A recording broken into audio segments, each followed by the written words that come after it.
Soal penetapan tersangka Wamenaker Immanuel Ebenezer dalam kasus dugaan korupsi pengurusan sertifikasi K3, kita bahas bersama Wakil Ketua Barisan Relawan Jokowi Bara JP David Pajung. Selamat malam Bang David. Malam Mbak. Hadir juga Ketua Dewan Direktur Great Institute Syaganda Nainggolan dan juga Direktur Eksekutif Carta Politika Yunarto Wijaya.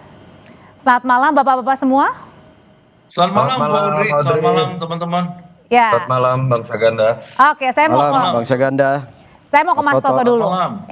Iya, Mas Toto, ini yang terakhir Bang Noel sudah ditetapkan sebagai tersangka. Sebelumnya ada Bang Sylvester yang kemudian juga diungkit kembali karena eksekusinya belum jalan ya pada saat itu.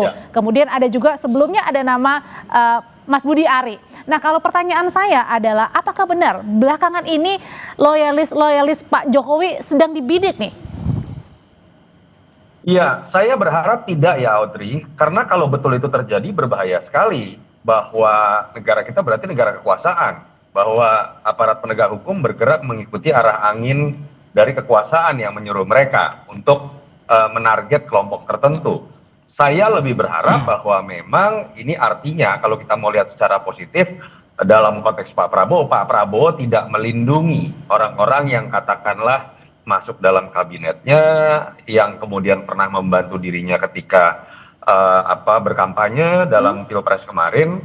Tapi kan memang misalnya muncul spekulasi apakah kemudian pilihannya dua ya. Kalau kebetulan misalnya dianggap orang-orang yang ada di kubu Jokowi bermasalah, pilihannya dua. Yang pertama tadi spekulasi Audrey tadi bahwa seakan-akan memang mereka dibidik secara khusus. Yang kedua ya jangan-jangan bahwa ini adalah turunan dari sistem yang tidak benar. Contoh terkait dengan apa yang terjadi pada Noel. Ketika dijelaskan oleh Ketua KPK, ini bukan sekedar masalah Noel saja secara pribadi dalam konteks integritas. Itu betul. Tapi kalau kita lihat dalam konstruksi kasusnya kan ternyata ini sudah terjadi dari 2019. Dan ini memang menjadi catatan. Artinya pada masa pemerintahan Jokowi Jilid 2 di Kemenaker, itu terjadi sebuah modus yang sistemik dibiarkan.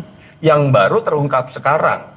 Nah itu yang saya harapkan bagaimana sih momen yang kita lihat dalam peristiwa hukum hari ini harusnya dijadikan momen evaluasi buat Pak Prabowo untuk berani mengubah modus-modus atau sistem yang bermasalah yang terjadi pada masa rezim sebelum, walaupun misalnya Pak Prabowo dianggap sebagai kelanjutan dari rezim Jokowi karena anak Jokowi masih menjadi wapres.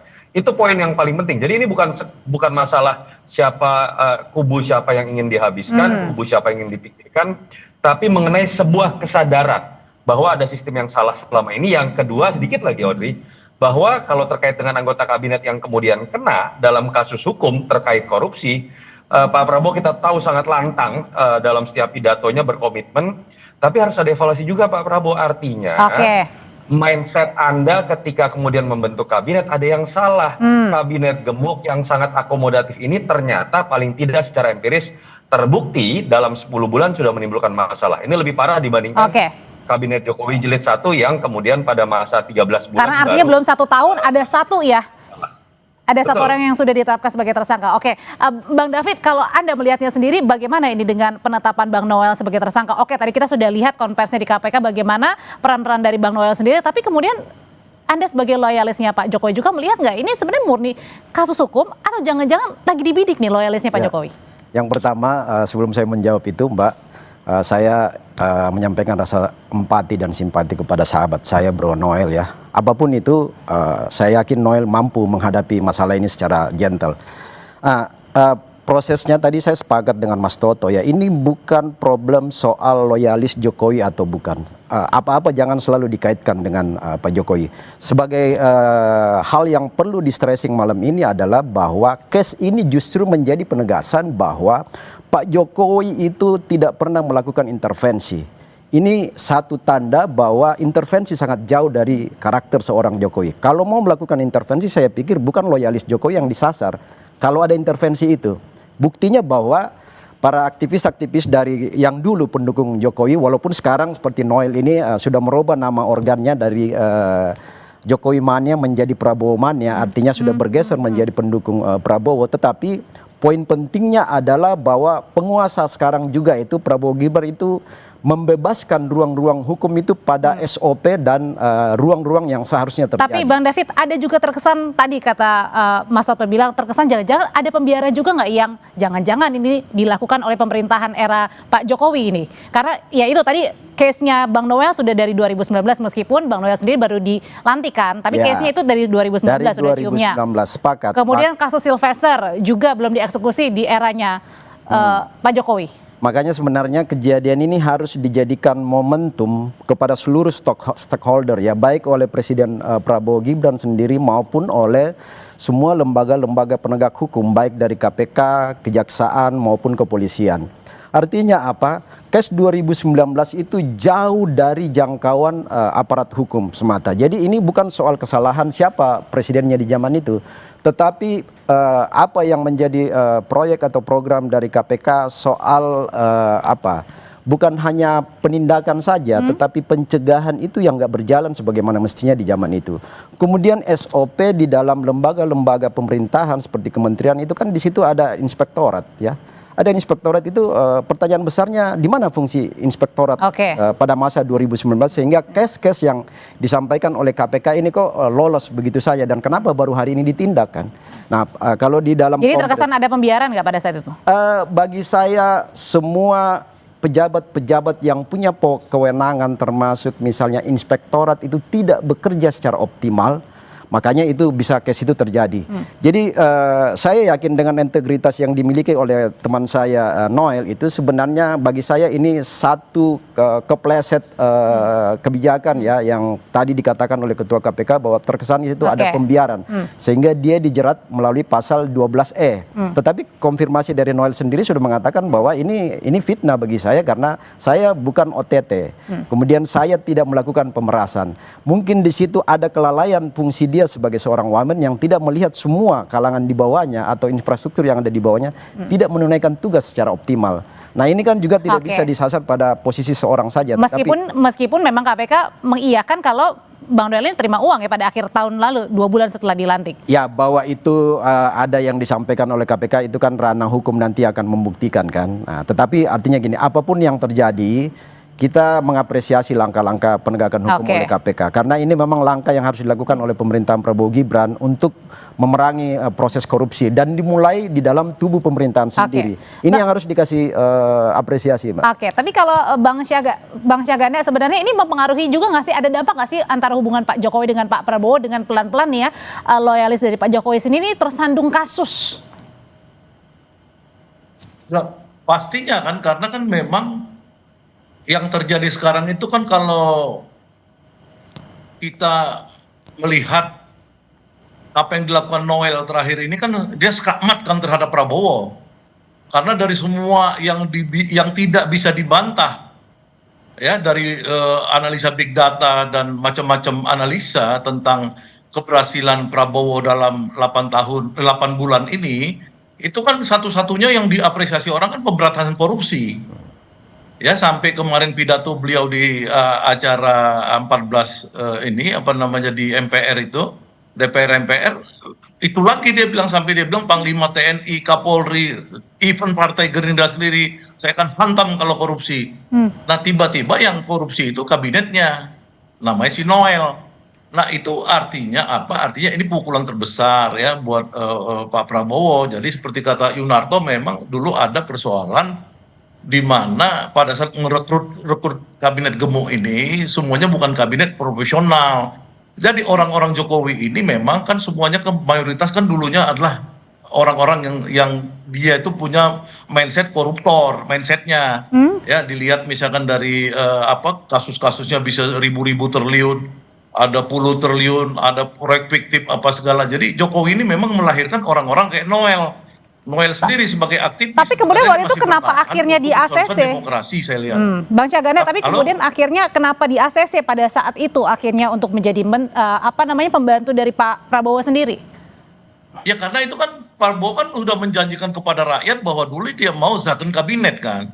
Tapi kan akhirnya 13 Oktober 2024 itu kan ada politik dagang sapi di Solo itu yang dicermati semua orang. Nah sayangnya politik dagang sapi ini orang-orang Jokowi yang dikirimkan itu rata-rata bermasalah seperti Budi Ari, judi online, kemudian Noel ya, kemudian banyak lagi yang lain si Menteri Kesehatan dan lain-lain. Jadi akhirnya ini memang sekarang mulai kebongkar ya, sekarang dengan adanya kasus Noel ini itu tidak memungkinkan bahwa Prabowo ini belum berhasil ya mengkonten kabinetnya atau orang dekat dia dari isu korupsi. Tadinya rakyat udah percaya betul sama Prabowo bahwa Prabowo ini adalah orang yang sangat hebat, sangat kuat dalam anti korupsi, seperti dia bisa berhasil membuat Raja Khalid, sang raja besar di Republik ini bisa makanya jadi dalam tersangka. artian makanya dalam artian adalah artinya dengan kegerahan ini maka artinya tidak tebang pilih begitu,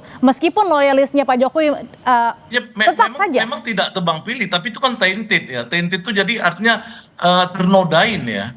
Jadi Prabowo ini belum setahun udah ternodain, ada kabinetnya ya. Kalau di pemerintahan-pemerintahan sebelumnya, umumnya itu kan kalau mau korupsi itu ya nunggu-nunggu 2 tahun gitu kan, baru reshuffle tuh di 2 tahun. Sekarang belum lagi 1 tahun udah kasus korupsi OTT itu gimana ya, walaupun Noel orangnya tetap mempertahankan isu demokrasi, perbedaan pendapat, tapi dalam konteks korupsi ini kan faktanya kan, bahkan saya sebelum ini juga ada kasus di mana Noel juga di kalangan aktivis diperbicarakan tentang hal-hal yang mirip-mirip gitu. Cuman saya kaget kok kasusnya kasus yang malah kasus ini gitu. Ada yang harus kasus diklarifikasi, lain Mbak. Yang tadi ya mungkin Bang sampai itu Syahganda bisa kebongkar juga gitu. Bentar Bang, tadi ada yang mau diklarifikasi kenapanya Bang? Kenapa Bang? Mungkin minta maaf Bang Syahganda. Jadi yang perlu diklarifikasi itu bahwa pernyataan Bang Syahganda seolah-olah Jokowi memproduksi orang-orang yang punya kemampuan atau misalnya yang berkarakter koruptor. Saya pikir itu harus diklarifikasi. Bahwa sebentar Bang, indeks persepsi korupsi bukan soal itu, bahwa kemudian Noel ini adalah salah satu aktivis itu rejim Jokowi itu ya, bahwa Noel ini adalah salah satu pendukung Jokowi di masa itu ya. Tetapi tadi yang disampaikan Bang Narto bahwa ini bukan persoalan siapa, persoalan korupsi ini adalah persoalan individu tentang posisi dan jabatan yang mungkin diselewengkan atau misalnya kelemahan di dalam menjalankan tugas. Bukan persoalan dia datangnya dari siapa. Dan harus diklarifikasi bahwa Jokowi tidak pernah menciptakan orang yang punya karakter itu. Itu yang harus diklarifikasi. Indeksnya itu ada ukurannya, kita bukan kasih. Iya, tetapi bukan dengan sadar menciptakan orang yang berkarakter koruptor. Bahkan Jokowi dituduh koruptor nomor 2 terbesar di dunia oleh CCRP. Kenapa sih? Fakta aja, kita nggak usah ini fakta. Kita cuma mau menafsirkan bagaimana Noel ini, kita tafsirkan fakta itu gitu loh. Kalau faktanya udah fakta. Ya, bahwa Noel ini adalah pendukung Jokowi di masa itu ya. Tetapi yang harus disampaikan bahwa Pak Jokowi sebagai seorang presiden yang punya kemampuan dan keberhasilan yang luar biasa juga harus diberi apresiasi yang tinggi ya. Karena apa-apa yang dilakukan Jokowi di masa lalu, termasuk menteri-menteri di zaman Jokowi, berapa orang yang masuk bui? Orang-orang dekat beliau semua yang melakukan pelanggaran juga masuk dalam proses hukum. Jadi nggak ada. Jadi ini balik lagi artinya ke personal gitu ya, bukan personal. Korupsi itu adalah karakter personal seseorang sehingga memang harus dijerat melalui proses-proses hukum yang ada. Tidak, korupsi itu ada personal, ada budaya. Banyak baca dikit, kenapa sih? Korupsi itu produk budaya dong korupsi. Kalau di Jepang itu budayanya itu bunuh diri itu kalau. Tapi korupsi itu bukan proses kaderisasi loh Bang. Bukan satu orang menciptakan koruptor yang lain, bukan. Itu yang harus diklarifikasi. Oke, Mas Soto mau menjawabnya. Budaya korupsi itu ada. Jadi korupsi harus dilihat dari struktural, dari budaya juga. Makanya orang-orang di Jepang itu, di Korea Selatan, ya kalau dia korupsi dia bunuh diri. Noel tuh suruh bunuh diri, kenapa sih? Oke. Ini kan sudah ditetapkan sebagai tersangka Bang. Ini kasusnya masih berproses. Kenapa Mas Toto? Apa yang menjadi concernnya di sini? Kalau terkait tanggung jawab pribadi kita sepakat. Itu ranahnya KPK. Dan biarkan penahanan 20 hari, proses nanti menuju pengadilan akan membuktikan seperti apa. Tapi yang perlu kita bahas apalagi secara politik kan menurut saya perlu ada otokritik. Baik dalam konteks ketika berbicara pemerintahan sebelum di bawah pemerintahan Jokowi ataupun dalam konteks Prabowo Gibran. Otokritik buat pemerintahan Jokowi yang pasti kita fokus deh dalam kasus mengenai Noel ini. Tadi saya sudah sebutkan bahwa kasus ini tidak berdiri sendiri. Bahwa ketika ada tindakan pemerasan, tindakan meminta, tindakan menerima uang, ternyata ini turunan dari sebuah budaya atau sistem yang sudah terjadi dari 2019. Ini yang kita dengar langsung dari Ketua KPK. Artinya kan kita harus mengakui bahwa pada masa pemerintahan Jokowi Jilid 2, terjadi sebuah budaya yang dibiarkan selama 5 tahun. Nah, otokritik ini yang kemudian harus dilihat dan dilakukan perbaikannya oleh pemerintahan Prabowo. Dua hal yang menjadi otokritik pemerintahan Prabowo. Pertama, perbaiki sistem itu. Dan apakah ini jangan-jangan tidak hanya terjadi di Kementerian Tenaga Kerja, kan itu yang harus dievaluasi. Yang kedua, dalam konteks otokritik dan evaluasi Pak Prabowo terhadap bagaimana kualitas dari kabinetnya. Ketika Pak Prabowo kemudian melihat bahwa kemudian politik akomodatif ini menampung relawan, menampung 55 wakil menteri terbesar sepanjang sejarah, menampung kader partai terbanyak sepanjang sejarah. Fakta empirisnya dalam 10 bulan memperlihatkan bahwa terjadi kasus yang Pak Prabowo paling takutkan terjadi kalau kita lihat dalam teriakan-teriakan pidato Pak Prabowo. Artinya jangan berhenti pada membiarkan Noel ditangkap oleh KPK, tapi memastikan tidak ada Noel-Noel lain. Sehingga kemudian ketika berbicara mengenai ambisi besar, target yang ambisius, itu tidak tercorengkan oleh hal-hal seperti ini. Nah, itu yang menurut saya harus dilihat. Harus klarifikasi juga ya. Tadi tidak benar loh Bang David kalau dikatakan hanya pembiaran yang terjadi oleh Noel sebagai seorang wamen. Ketua KPK jelas menjawab kepada pertanyaan wartawan bahwa terjadi tindak pemerasan, menerima dan meminta. Dan biarkan nanti ditafsirkan oleh KPK dalam proses-proses selanjutnya. Tapi jangan ada pembelokan isu yang sudah jelas dipaparkan oleh KPK tadi. Sedikit Mbak. Oke, sebentar nanti kita akan dilanjutkan lagi perbincangannya karena baru saja kami mendapatkan informasi bahwa ini Emmanuel Ebenezer yang sudah ditetapkan sebagai tersangka oleh KPK ini meminta amnesti kepada Pak Prabowo. Pertanyaannya, Pak Prabowo akan ngasih atau enggak? Usai jeda ya Bapak-bapak, tetap bersama kami.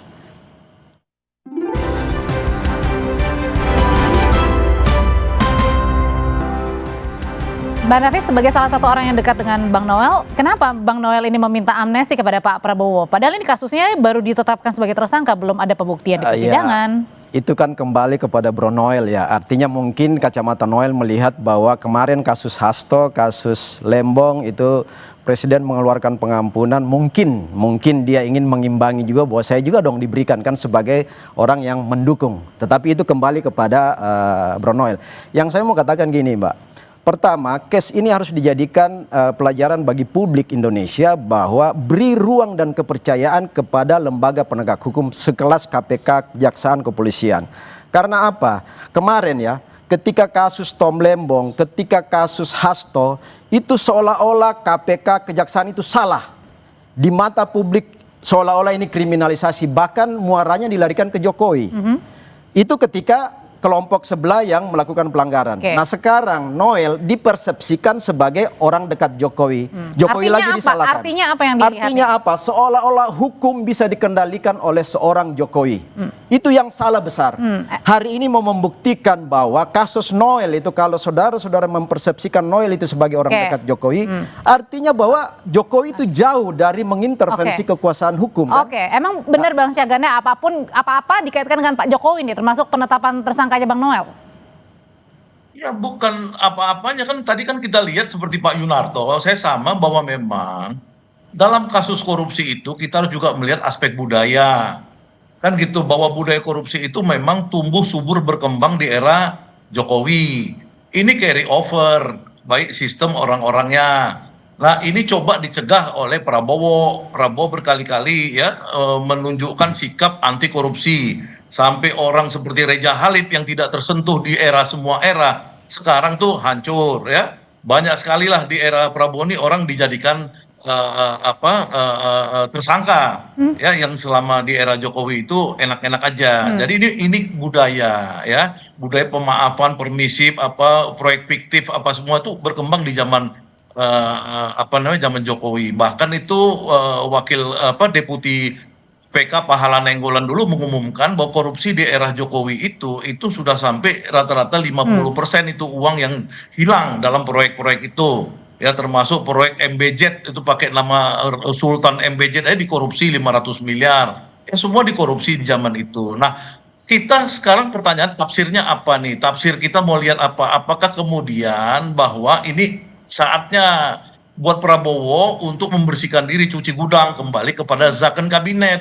Jangan lagi bersandar pada tekanan-tekanan Jokowi, ya menitipkan orang-orang yang sampai belasan orang orang-orang yang masih setia pada Jokowi di kabinet Prabowo. Dan ini juga semakin Kita nggak menegaskan mau. bahwa Pak Saya nggak Prabowo ada urusan, tapi kalau mau titip orang, titiplah orang yang memang integritasnya itu ya bisa dipuji, betul-betul dia itu tidak lagi mikirin cari uang itu gitu loh, seperti Noel ini gitu. Nah, Bang, kalau gitu apakah ini juga penegasan bahwa Pak Prabowo ini tidak terikat ya dalam tanda kutip ya, meskipun ada jasanya begitu, artinya bisa lepas gitu dari bayang-bayang Pak Jokowi, termasuk tadi ya dengan segala macam permasalahan ya, kalau hukum yang dulu.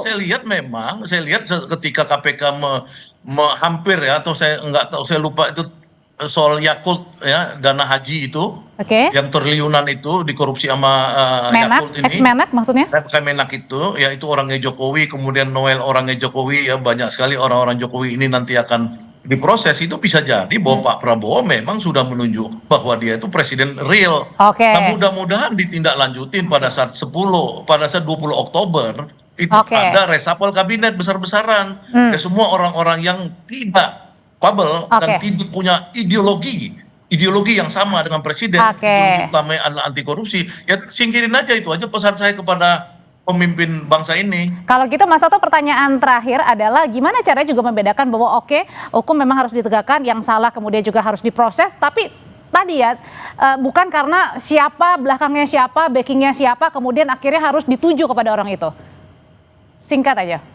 Waktu yang akan menjawab, Audrey. 10 bulan kita nggak bisa menilai bahwa ketika kemudian ada beberapa orang yang berasal dari rezim Jokowi, dianggap dekat dengan Jokowi, terkena masalah, itu poin yang harus Pak Prabowo kemudian lihat secara sistemik. Apa sih artinya bahwa ketika ada ratusan triliun kerugian negara dalam beberapa kasus besar yang terjadi pada masa rezim sebelum, artinya Pak Prabowo ya sudah, ketika berbicara mengenai keberlanjutan, sebatas pada sistem yang baik saja yang sudah dijalankan, tapi bukan mempertahankan sistem yang kemudian terbukti dalam kasus hukum, terbukti harus diperbaiki. Yang kedua, kesadaran bahwa politik akomodatif itu ternyata sering berbuah buruk, seperti apa yang terjadi pada Noel. Harusnya Pak Prabowo belajar dari masa Pak Jokowi. Ketika ada 5 menteri, itu semuanya adalah menteri yang berasal dari politik akomodatif dan bukan menteri yang berasal dari latar belakang zaken atau teknokratis. Itu yang saya harapkan ketika Pak Prabowo punya ambisi besar, bisa dimulai dari keberanian Pak Prabowo untuk tanpa beban melakukan itu, tidak terikat oleh siapapun, termasuk oleh mantan presiden. Saya pikir klop yang disampaikan Bang Narto ya. Jadi memang Pak Prabowo ini lagi menegaskan bahwa equality before the law itu harus ditegaskan. Dan memang beliau tetap berkaca pada peninggalan Pak Jokowi, bahwa yang disampaikan Bang Narto tadi ya, bahwa Jokowi orang dekat, orang jauh ketika zamannya itu semua disapu ketika dia melakukan pelanggaran korupsi. Jadi sangat salah opini Bang Saganda tadi. Dan Prabowo kita yakin bahwa dia menentukan kabinet berdasarkan independensi sebagai seorang presiden. Prabowo menentukan kabinet tanpa intervensi siapapun. Prabowo seorang presiden yang sangat kuat, strong leadership. Jadi jangan selalu apa-apa larinya ke Jokowi. Sangat salah itu Bang Saganda. Tetap dikawal kasusnya pasti ya. Ya, kita kawal masing-masing ya. Dan percayakanlah kepada lembaga hukum. Apalagi minta amnesti. Masa Anda setuju Noel minta amnesti? Oh, siapa yang setuju? Menyamakan amnesti Noel dengan Tom Lembong dan Hasto. Baik, sudah kita tangkap. Hasto tuh urusan cuman nukar orang. Itu kembali pada kebijakan seorang Presiden Prabowo. Presiden Prabowo adalah seorang negarawan sudah kita tangkap, Bapak-bapak. Beliau pasti akan mengambil keputusan sesuai dengan akal sehat beliau, gitu. Sudah kita tangkap semuanya. Noel kok kenapa menyamakan Noel? Baik. Jadi Bang Saganda jangan dikit-dikit Jokowi yang salah, Bang. Salah besar itu. Terima kasih Bang David, terima kasih Mas Toto, terima kasih, selamat malam semuanya. Makasih. Bang David, Bang Saganda. Terima kasih Bang Saganda, Mas Toto.